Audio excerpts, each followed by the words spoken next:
السلام علیکم ورحمۃ اللہ۔ دنیا کو یہ پہلی مرتبہ کرونا وائرس ملا، نام یقیناً الگ ہے، لیکن دنیا اس وقت کئی تباہ کن سازشوں کا حصہ بن رہی ہے۔ آئے دن انسان نما بھیڑیے، انسان دشمن طرح طرح کی چالیں چل کر عوام کو مختلف بہانوں سے اپنے فائدے کے حصول کے لیے رود رہے ہیں، نقصان پہنچا رہے ہیں۔ کہتے ہیں کہ جنگ کسی بھی سازش کا آخری حصہ ہوتی ہے۔ آج دنیا میں حیاتیاتی دہشت گردی کا شکار ہے۔ آج ہم سب حیاتیاتی دہشت گردی کا شکار ہے۔ یہ آرٹیفیشل ہو یا نیچرل ہو، لیکن بہرحال ہے۔ آرٹیفیشل وائرس کا پھیلاؤ ہمیشہ کیا جاتا رہا ہے۔ کورونا وائرس کا نام آج ہے۔ جدید زرعی کاروبار ایسے مخالف حملوں سے شدید متاثر ہو رہا ہے، معیشت کو نقصان پہنچ رہا ہے، لوگوں میں غم اور خوف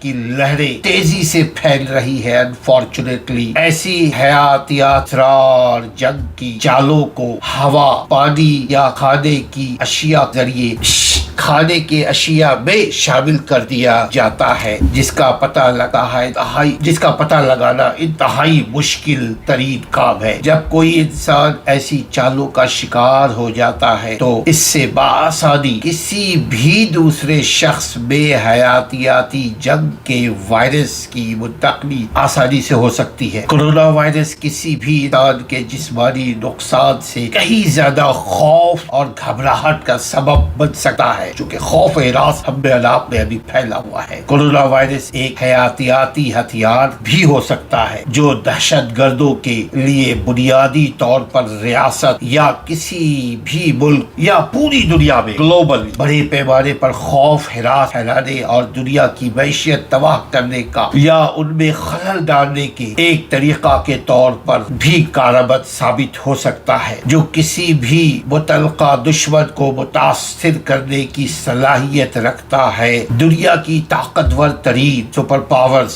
اس وقت دنیا کے کئی ممالک کی معیشت خطرے میں ہے، درہم برہم ہو رہی ہے، عوامی تشویش لاحق ہے۔ اس خواہش کی تکمیل کے لیے نقل مکانی کو پہلے خود یقینی بنایا گیا۔ ایٹمی جنگ یا کیمیائی جنگ سے خطرناک جنگ، جس کو بڑے پیمانے پر تباہی پھیلانے کے لیے لانچ کیا گیا تھا، اس میں کئی روایتی جنگ آلات پہلے بھی استعمال ہوئے ہیں۔ حیاتیاتی ہتھیاروں کا استعمال اس سے پہلے کئی مرتبہ ہو چکا ہے، جیسا کہ پہلی جنگ عظیم فرسٹ ورلڈ وار میں جانوروں کی آبادی پر ایسا انجیکشن ڈالا گیا جس کا اثر جلد پر جو کھال اسکین ہوتی ہے اور سانس کی تیز سائنس، کھانسی، سانس کی قلت، پھیپھڑوں کو بھی نقصان ہوتا رہا، آنتوں کے مسائل پیدا ہوئے، پیٹ میں درد پیدا ہوا، متلی، الٹی، وومیٹنگ کی صورت بہت زیادہ ہوتی رہی ہے۔ اس انجیکشن کو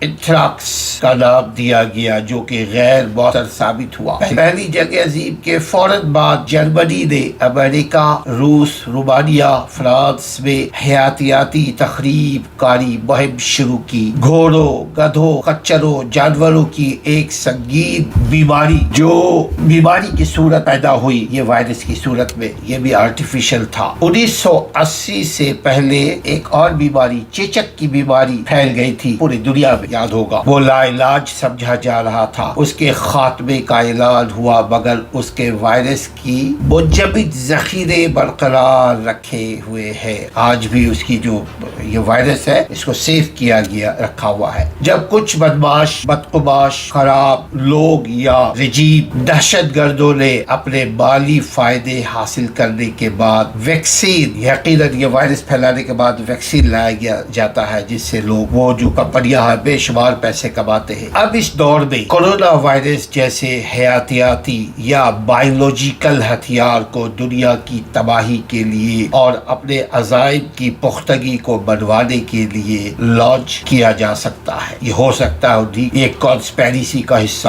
ہو سکتا ہے۔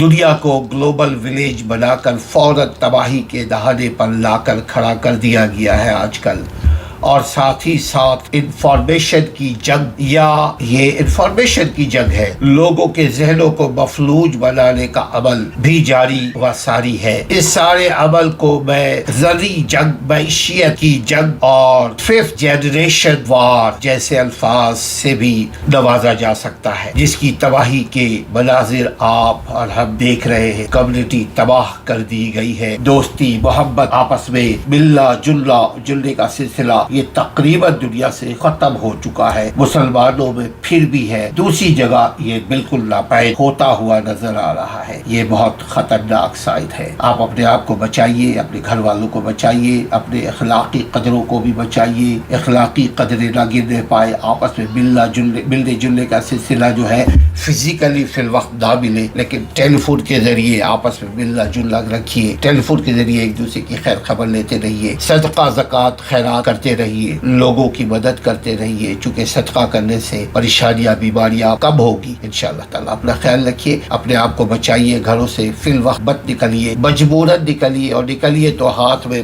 دستانہ لگا کر، ماسک وغیرہ لگا کر کے، اور جو ہی گھر میں واپس آئے ہاتھ کو اچھی طرح صابن سے دھوئیے، ہر وقت وضو میں رہیے، اپنے آپ کو اللہ کے قریب لے کر آئیے، اللہ اور رسول کی سنت کو اپنی زندگی میں بھی نافذ کیجیے، اور اپنے بھائیوں کو بھی درس دیجیے کہ یہ بہترین موقع ہے اسلام پہ چلنے کا، تبھی ہم بچ پائیں گے اخلاقی طور پہ، مذہبی طور پہ، سیاسی طور پہ، جسمانی طور۔ اللہ تعالیٰ آپ کی اور ہماری حفاظت فرمائے۔ السلام علیکم ورحمۃ اللہ۔